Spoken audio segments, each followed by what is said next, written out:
So here is a question. If you walked into a museum and every single painting had a little plaque that said, generated by computer, would you spend the same amount of time looking? Would you feel the same thing? I think most people would say, yeah, of course, art is art. It's about the result.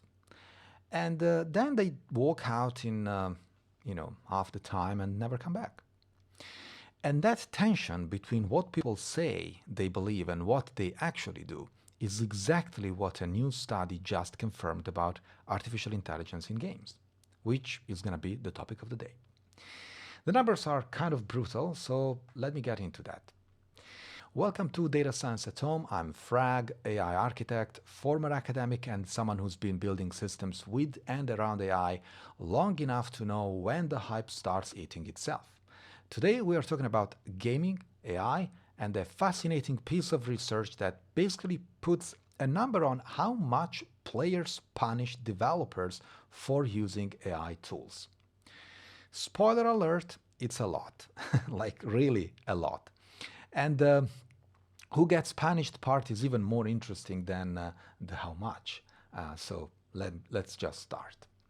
First of all, I want to start from Steam. You probably know it. It's the biggest PC game distribution platform on the planet, run by Valve. And since January 2024, if I'm not wrong, they require developers to disclose when they have used artificial intelligence or any form of AI during development.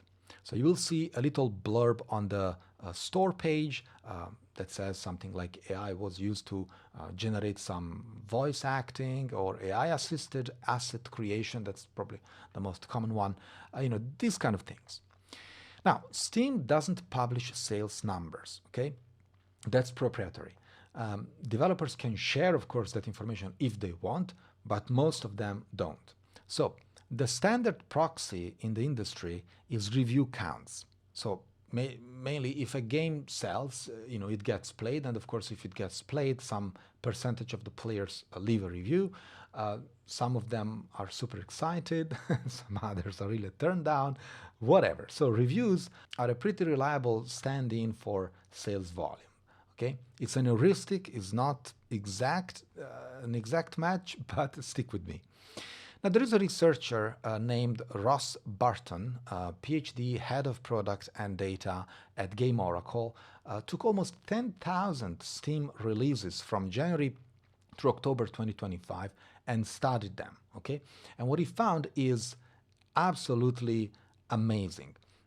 Games that disclosed AI use averaged 4 reviews in the first month after launch, while games without AI disclosure averaged 7 reviews, so nearly half.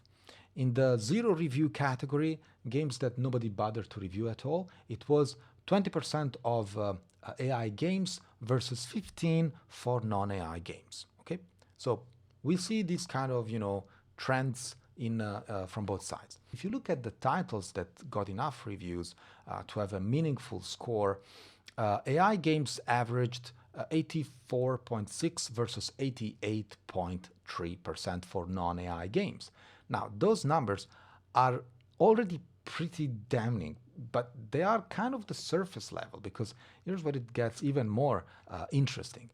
Burton built a causal statistical model. It doesn't give the details about that, or at least I couldn't find. I have a bit of a doubt about causal statistical models, because causality is extremely hard to quantify. But let's keep on that, okay? So it controlled for developer experience, publisher backing, genre, release timing. The stuff that actually explains why some games do better than others. And then he compared games with pretty much the same category against each other. And within those matched groups, what it did, games with AI disclosure received 53% fewer reviews than games without. 53% is an enormous amount if you think. So if two games are otherwise identical, for example, they have the same type of developer, they have the same genre, same release window, same level of backing, very much similar categories, very much similar features. The one with the AI disclosure gets about half the engagement, 53%. It's enormous. So that's not a small signal, it's a very loud signal about what the players are actually thinking about.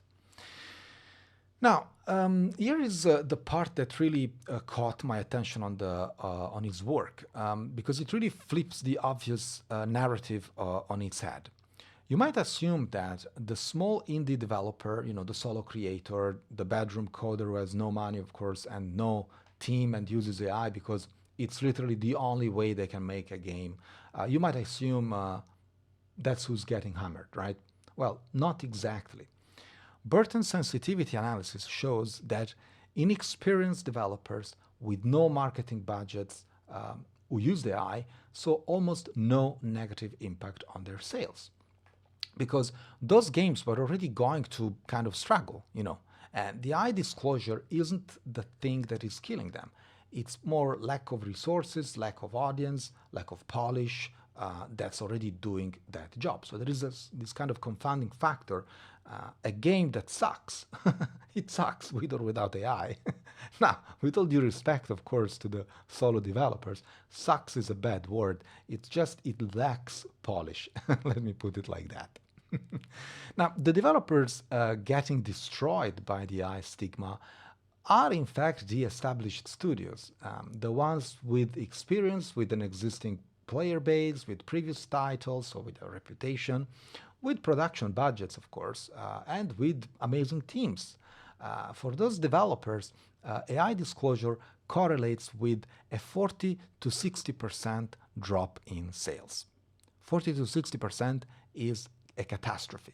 That's not a rounding error. That's the difference between a game being an extreme success and the game being a financial disaster.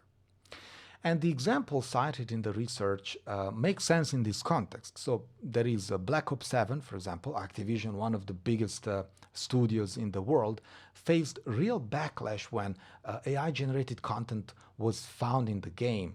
Then we have Jurassic World Evolution Tree, same deal. Brands with history, audiences who had expectations, and then the AI disclosure lands and the internet turns on them. Right? So contrast that with the finals and the Suck Up, which used AI and did well. Well, different context there, different audience relationship, different type of AI use. So the pattern isn't really AI equal bad. The pattern is more like AI plus audience trust plus established expectations equal bad. The higher the expectations, the harder the fall. And honestly, that makes complete sense to me. And it leads directly to the thing that I actually want to talk about, which is art. Games are art, and you cannot automate art. So let me go back to the museum question at the beginning of the episode, because I think it cuts right to the core of what's actually happening here. Imagine the Louvre, the French museum, right? You walk in, you stand in front of the Mona Lisa, which, by the way, is Italian. For whatever reason, it's at the Louvre. More on that in another episode. There's a little plaque next to it, and the plaque says, generated by an AI system trained on, Renaissance painting styles, rendered in approximately 0.3 seconds. How do you feel? Genuinely, how do you feel?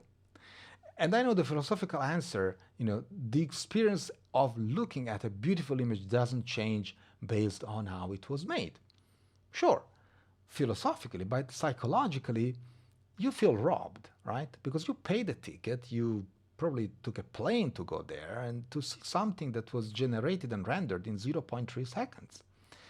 And because part of what makes standing in front of the Mona Lisa meaningful is knowing that a human being, Leonardo in this case, in 1503 or whenever he actually finished the thing, made a choice about every single brush stroke, that the imperfections are intentional, that the slight asymmetry of the smile is his asymmetry. You are looking at a record of human decisions, human struggles, human vision, right?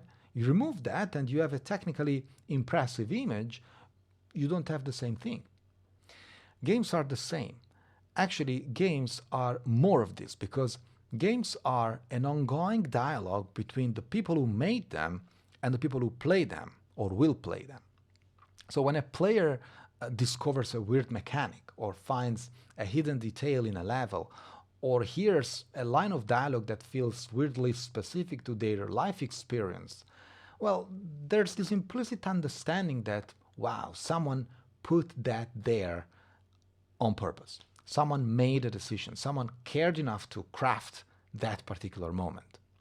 When you disclose that AI generated the assets, the voice acting, the level layouts, you're telling the player that the conversation is now partly with the machine. And the player often, without quite being able to articulate it, feels that loss. Pay attention to what I'm saying. This is not anti-technology. I build AI systems for a living, and I think the tools are extraordinary.